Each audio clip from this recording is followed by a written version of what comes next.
Assalamualaikum warahmatullahi wabarakatuh. Perkenalkan, kami dari kelompok 2 yang beranggotakan yang pertama Faisal Qurtubi, yang kedua Aldi Jodian, yang ketiga Rijika Herniansah, dan yang keempat Rarulyanti. Di sini kami akan mempresentasikan tentang audit perencanaan sumber daya manusia. Pengertian perencanaan sumber daya manusia. Menurut Hasibuan, perencanaan sumber daya manusia adalah merencanakan tenaga kerja agar sesuai dengan kebutuhan perusahaan serta efektif dan efisien dalam membantu terwujudnya tujuan. Menurut Sudarmayanti, perencanaan sumber daya manusia adalah proses untuk menentukan jumlah dan jenis manusia yang dibutuhkan oleh suatu organisasi atau perusahaan dalam waktu dan tempat yang tepat serta melakukan tugas sesuai dengan yang diharapkan. Menurut Andrew E. Sikula, perencanaan sumber daya manusia adalah proses menentukan kebutuhan akan tenaga kerja dan cara memenuhi kebutuhan tersebut untuk melaksanakan rencana terpadu organisasi. Menurut George R. Terry, perencanaan sumber daya manusia adalah memilih dan menghubungkan fakta dan membuat serta menggunakan asumsi-asumsi mengenai masa yang akan datang dengan jalan menggambarkan dan merumuskan kegiatan-kegiatan yang diperlukan untuk mencapai hasil yang diinginkan. Menurut Thomas Huston, perencanaan sumber daya manusia adalah proses meramalkan kebutuhan akan sumber daya manusia dari suatu organisasi untuk waktu yang akan datang agar langkah-langkah dapat diambil untuk menjamin bahwa kebutuhan ini dapat dipenuhi. Pentingnya perencanaan sumber daya manusia. Yang pertama ada kepentingan individu atau tingkat perorangan. Dengan perencanaan sumber daya manusia jelas, tegas, dan akurat, maka setiap pegawai dapat mengetahui rencana sumber daya manusia di tempat kerjanya. Yang kedua ada kepentingan organisasi atau tingkat organisasi. Perencanaan sumber daya ini sangat penting bagi setiap perusahaan atau organisasi untuk dapat meningkatkan daya guna dalam mencapai tujuan perusahaan.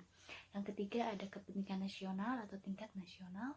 Perencanaan sumber daya manusia bagi kepentingan nasional sangat penting karena kemajuan suatu negara terletak pada keunggulan sumber daya manusia.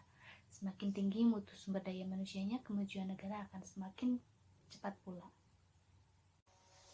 Tujuan perencanaan sumber daya manusia.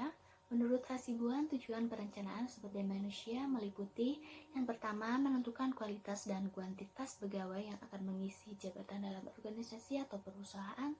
Yang kedua, menjamin tersedianya pegawai masa kini dan masa depan sehingga setiap pekerjaan ada yang mengerjakan. Yang ketiga, menghindari terjadinya kesalahan manajemen dan tumpang tindih pelaksanaan tugas. Yang keempat, ada mempermudah koordinasi, integrasi, dan sinkronisasi sehingga produktivitas kerja meningkat. Yang kelima, dan menghindari kekurangan atau kelebihan pegawai.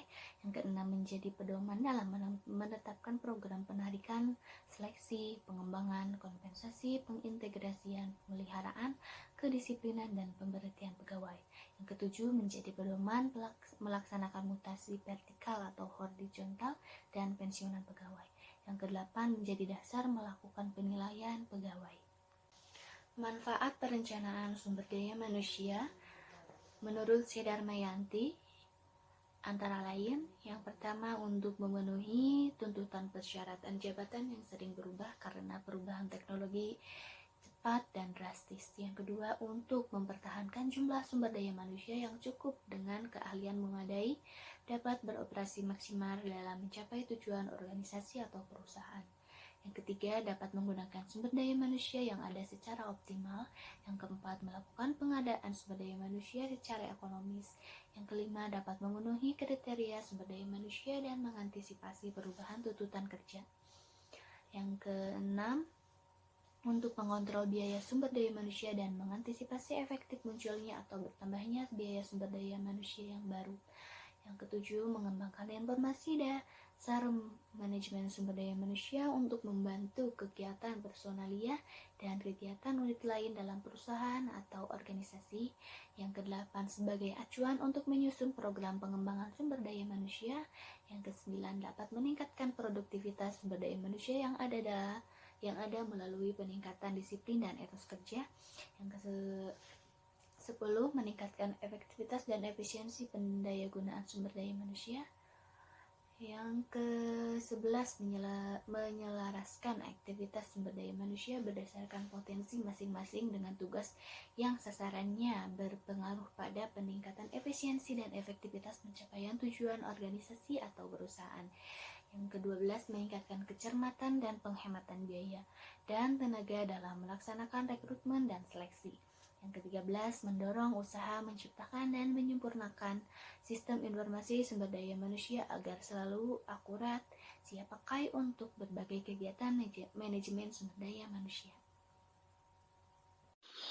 Dampak perencanaan sumber daya manusia. Menurut Sedermayanti, terdapat keuntungan atau dampak positif dari kegiatan perencanaan sumber daya manusia.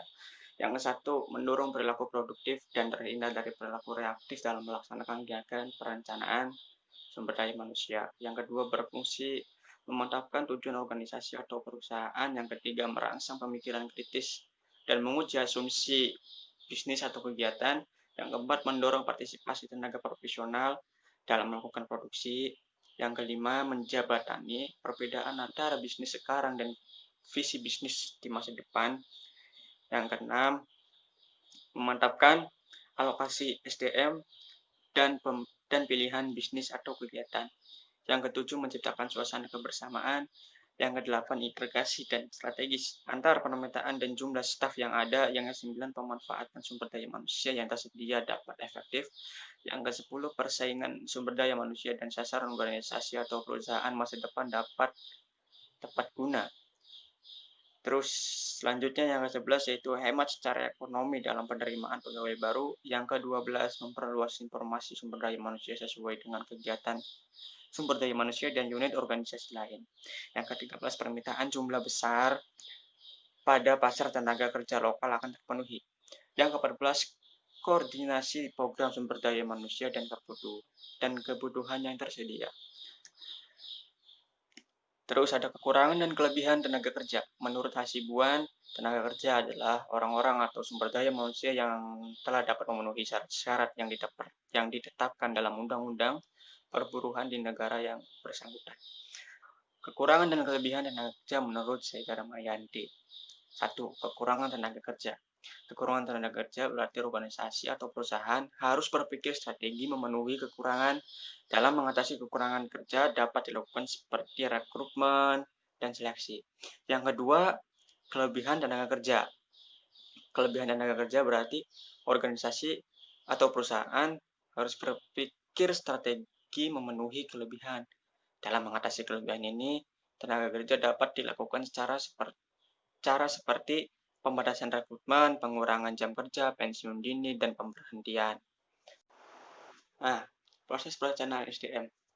Proses perencanaan SDM ini terdapat ada lingkungan eksternal, lingkungan internal, dan perencanaan strategi.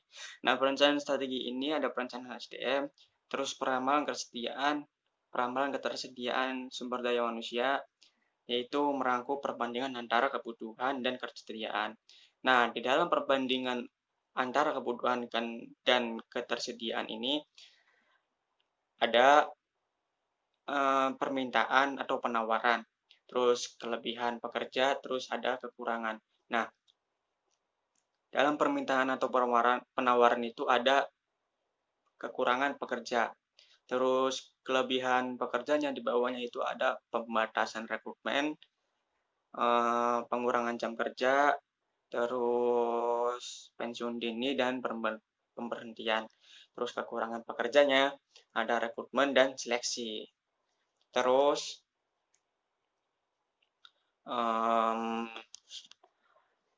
proses perencanaan SDM ya. Menurut Darmayanti, proses perencanaan sumber daya manusia diawali dengan analisis lingkungan eksternal dan internal dan perencanaan strategi seperti pada gambar. Proses perencanaan sumber daya manusia adalah pembuatan ramalan tentang kebutuhan jumlah sumber daya manusia untuk masa yang akan datang dibandingkan dengan proyeksi persediaan sumber daya manusia yang ada. Proses perencanaan SDM meliputi 1. Meramalkan kebutuhan sumber daya manusia. Meramalkan sumber daya manusia ini terdiri dari berbagai teknik atau pendekatan yang digunakan, sehingga perusahaan atau organisasi dapat menunjukkan teknik yang paling akurat Nomor 2 itu meramalkan sumber daya yang tersedia. Faktor yang perlu dipertimbangkan dalam memproyeksi persediaan SDM pada masa yang akan datang meliputi persediaan sumber daya manusia sekarang, tingkat produktivitas, tingkat pergantian sumber daya manusia atau perputaran pegawai, terus ada tingkat ketidakhadiran. Yang ketiga itu membandingkan kebutuhan dan persediaan sumber daya manusia. Dari hasil perbandingan kebutuhan dan persediaan sumber daya manusia yang dimiliki menghasilkan tiga kemungkinan, yaitu permintaan sama dengan penambahan, kekurangan sumber daya manusia, dan kelebihan sumber daya manusia. Terus ada teknik-teknik perencanaan sumber daya manusia. 1. Teknik Delphi. Teknik Delphi memprediksi kebutuhan sumber daya manusia berdasarkan konsensus antara manajer dari lini sampai dengan manajer senior yang memiliki keahlian dan informasi mengenai faktor eksternal dan internal yang dapat mempengaruhi kebutuhan sumber daya manusia internal. Yang kedua ada ekstrapolasi. Teknik ekstrapolasi ini mendasarkan diri pada tingkat perubahan atau kecenderungan pada masa lalu untuk membuat proyeksi di masa yang akan mendatang. 3. Indeksasi. Indeksasi ini merupakan teknik estimasi kebutuhan sumber daya manusia di masa yang akan datang dengan menandai tingkat perkembangan pegawai dengan indeks. Yang keempat ada analisis statistik. Berbeda dengan teknik ekstrapolasi dan teknik indeksasi, teknik ini digunakan untuk perencanaan sumber daya manusia jangka panjang. Analisis statistik yang dikenal umum adalah regresi dan korelasi. Metode perencanaan SDM. Metode perencanaan sumber daya manusia menurut Hasibuan dikenal atas metode non-ilmiah dan metode ilmiah. Yang pertama, metode non-ilmiah adalah perencanaan SDM hanya didasarkan atas pengalaman, imajinasi, dan perkiraan-perkiraan dari sumber daya dari perencanaan saja. Rencana SDM semacam ini resikonya cukup besar. Misalnya, kualitas dan kuantitas tenaga kerja tidak sesuai dengan kebutuhan perusahaan. Akibatnya, timbul mismanagement dan pemborosan yang merugikan perusahaan. Yang kedua, metode ilmiah. Perencanaan SDM dilakukan berdasarkan atas hasil analisis dari data, informasi, dan peramalan-peramalan dari perencanaannya. Rencana SDM semacam ini resikonya cukup relatif kecil, maka segala sesuatunya telah diperhitungkan terlebih dahulu. Simulasi perhitungan perencanaan SDM. Perhitungan dalam menentukan kebutuhan jumlah SDM menurut Sudarmayanti antara lain meliputi: yang pertama, analisis beban kerja atau workload analysis atau WLA. Analisis beban kerja adalah penentuan jumlah pegawai yang diperlukan untuk menyelesaikan pekerjaan dalam jumlah waktu tertentu. Rumusnya WLA sama dengan jumlah beban kerja periode tertentu dibagi jumlah jam kerja seorang tenaga kerja dikali satu orang, atau WLA sama dengan volume pekerjaan dibagi standar prestasi dikali satu orang. Simulasi perhitungan perencanaan SDM yang kedua adalah analisis tenaga kerja atau workforce analysis, yaitu proses penentuan tenaga kerja yang dibutuhkan untuk dapat mempertahankan kontinuitas kegiatan perusahaan secara normal, sehingga selain jumlah pegawai telah ditentukan dengan analisis beban kerja juga harus diperhitungkan absensi dan perputaran pegawai. Rumus analisis tenaga kerja yaitu WLA plus jumlah persen absensi dikali WLA ditambah jumlah perputaran pegawai dikali WLA.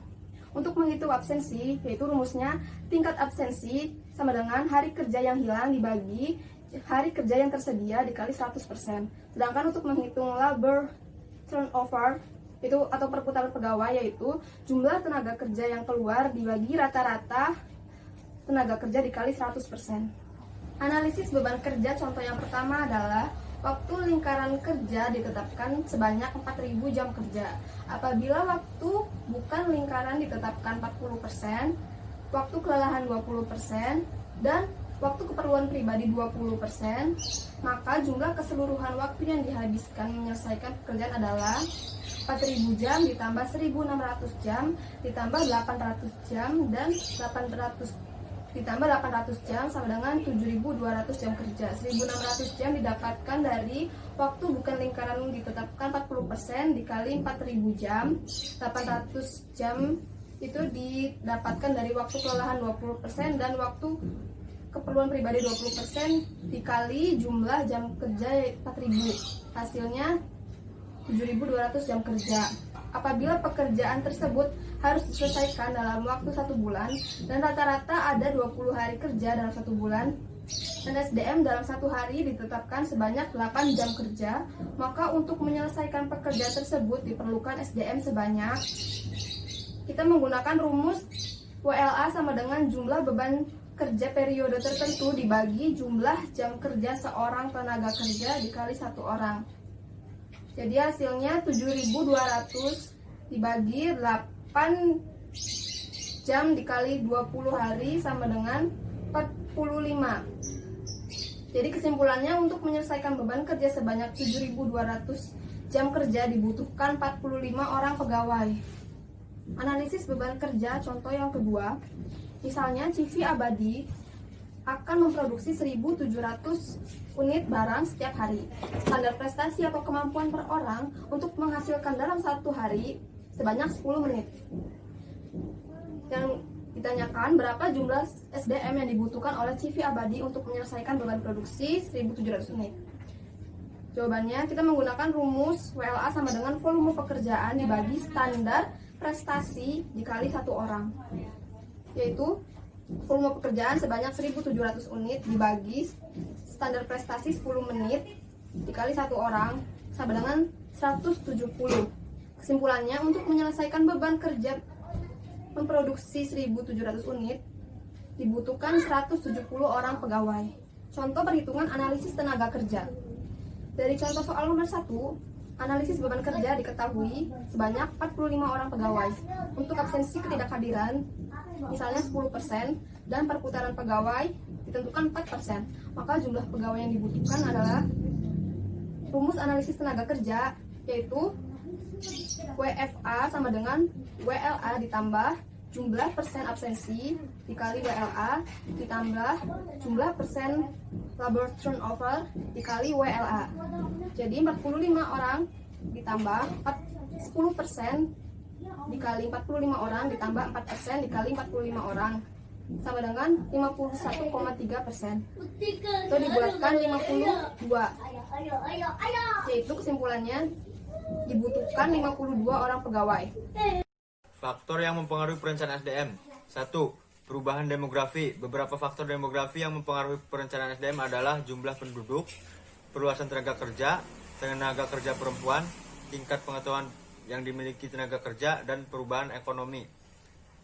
Yang kedua, perubahan teknologi. Dengan perubahan teknologi dimungkinkan juga menyebabkan keterasingan di antara pegawai yang ketertinggalan pengetahuan dan keterampilan, serta kesulitan penyesuaian terhadap proses baru dalam organisasi. Yang ketiga, kondisi peraturan dan perundang-undangan. Peraturan perpajakan, undang-undang kesehatan dan keselamatan kerja, semuanya mempengaruhi dunia manajemen sumber daya manusia. Yang terakhir, yang keempat, perubahan perilaku terhadap karir dan pekerjaan. Perubahan tersebut meliputi meningkatkan partisipasi perempuan dalam dunia kerja, bentuk baru perpindahan atau pergeseran pegawai, perubahan sikap terhadap karir dan nilai individual terhadap karir.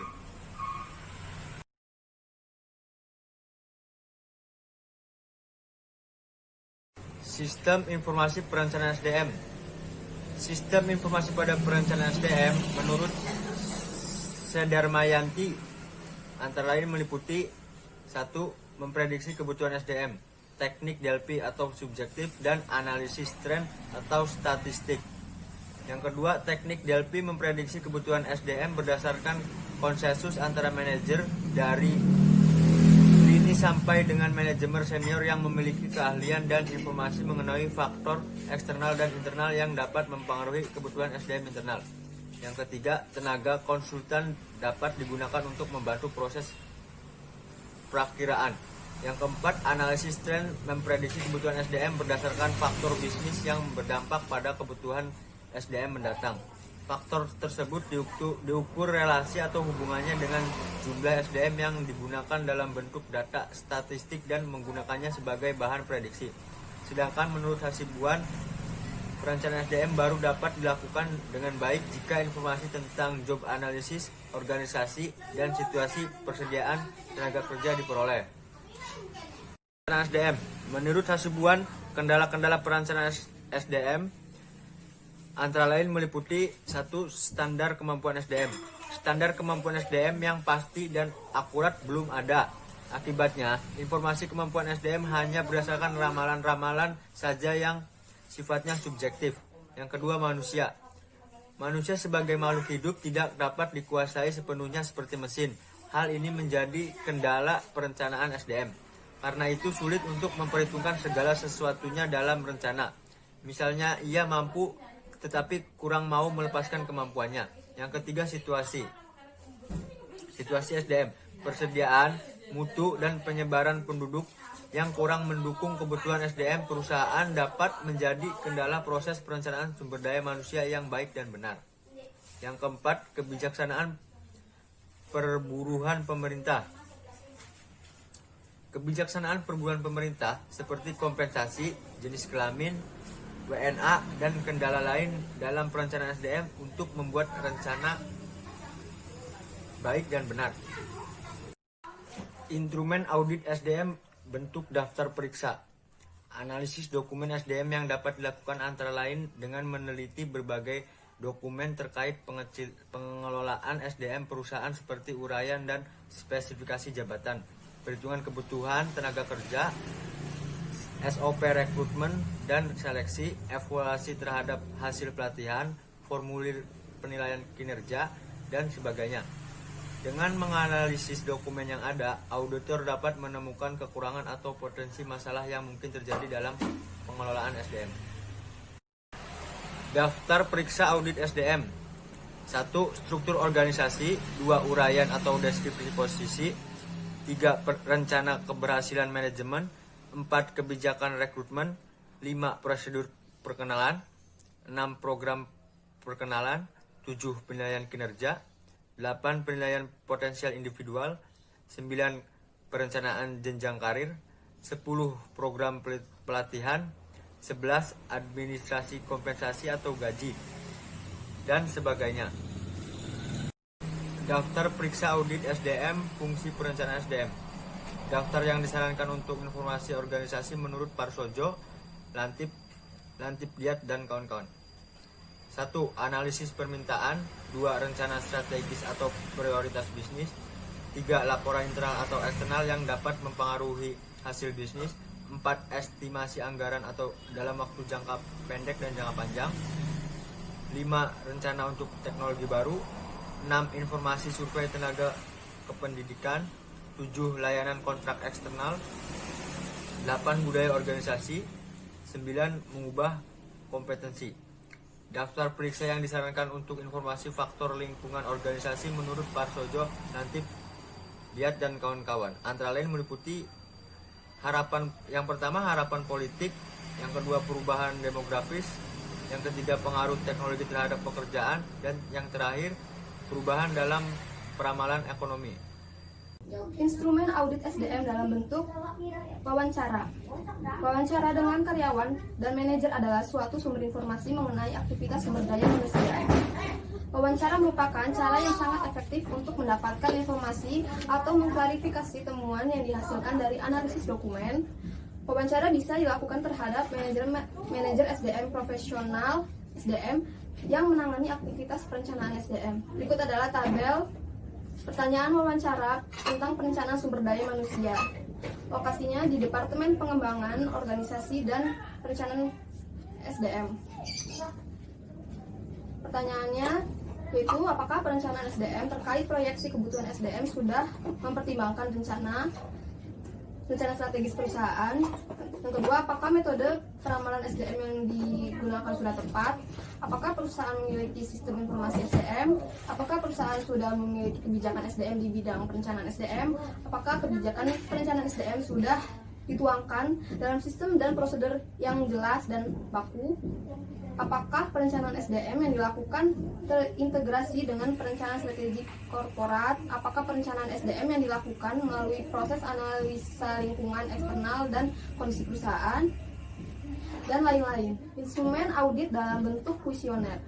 Kuesioner dapat memberikan jawaban-jawaban yang lebih terbuka dibandingkan wawancara tatap muka. Banyak departemen SDM yang menggunakan kuesioner untuk memperluas lingkup riset mereka. Audit fungsi perencanaan SDM akan efektif apabila auditor memahami indikator kunci keberhasilan proses perencanaan SDM, yaitu yang pertama, analisa peluang dan ancaman maupun kekuatan dan kelemahan bidang sumber daya manusia yang tepat. Yang kedua, metode pengukuran dan peramalan kebutuhan yang tepat. Yang ketiga, sistem informasi sumber daya manusia yang terkini dan lengkap.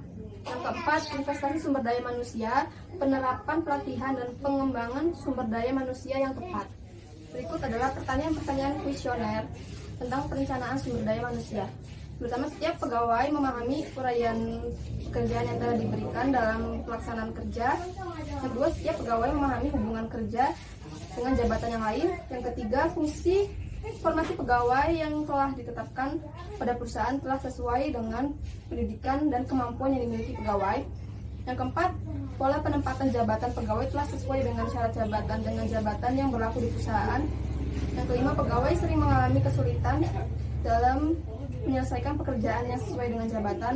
Yang keenam, kondisi beban kerja pegawai telah sesuai dengan kecakapan, kemampuan, keterampilan pegawai. Yang ketujuh, kondisi beban kerja yang ada dapat diselesaikan dengan tepat waktu oleh pegawai. Yang kedelapan, standar waktu kerja yang ada sudah efektif dan efisien untuk menyelesaikan pekerjaan. Yang kesembilan, beban kerja yang ada dapat diselesaikan dengan tepat waktu oleh pegawai. Yang ke-10, waktu kerja lembur berjalan secara efektif. Kesimpulannya, perencanaan sumber daya manusia sebagai suatu kegiatan bagaimana memenuhi kebutuhan tenaga kerja saat ini dan masa yang akan datang bagi sebuah organisasi. Perencanaan sumber daya manusia tidak hanya bisa menjadi alat yang strategis, namun juga dapat membantu mewujudkan keunggulan kompetitif organisasi yang berkelanjutan. Karena perencanaan sumber daya manusia dapat membantu perusahaan mengantisipasi dan mengatur penawaran dan permintaan sumber daya manusia dan memberikan arah secara keseluruhan tentang pengembangan dan pengelolaan dalam suatu organisasi. Berbekal dengan informasi dari analisis pekerjaan dan desainnya, maka perencanaan sumber daya manusia untuk permintaan dan persediaan pegawai dapat diperkirakan secara sistematis dan akurat. Tujuan perencanaan sumber daya manusia adalah untuk mempertahankan dan memperbaiki kemampuan organisasi untuk mencapai tujuannya dengan mengembangkan kepentingan strategis untuk memperbesar kontribusi sumber daya manusia secara teratur di masa yang akan datang. Manfaat dan tujuan perencanaan sumber daya manusia memberi nilai-nilai positif bagi kepentingan organisasi sehingga perencanaan sumber daya manusia dianggap sebagai strategi terpadu yang melibatkan keputusan jangka panjang maupun jangka pendek. Hal ini berkaitan dengan penetapan spesifikasi pekerjaan atau persyaratan kualitatif pekerjaan, menentukan jumlah tenaga kerja yang dibutuhkan, dan pengembangan sumber pasokan tenaga kerja. Sekian presentasi dari kelompok kami, kurang dan lebihnya mohon dimaafkan. Wabillahi taufiq wal hidayah. Wassalamualaikum warahmatullahi wabarakatuh.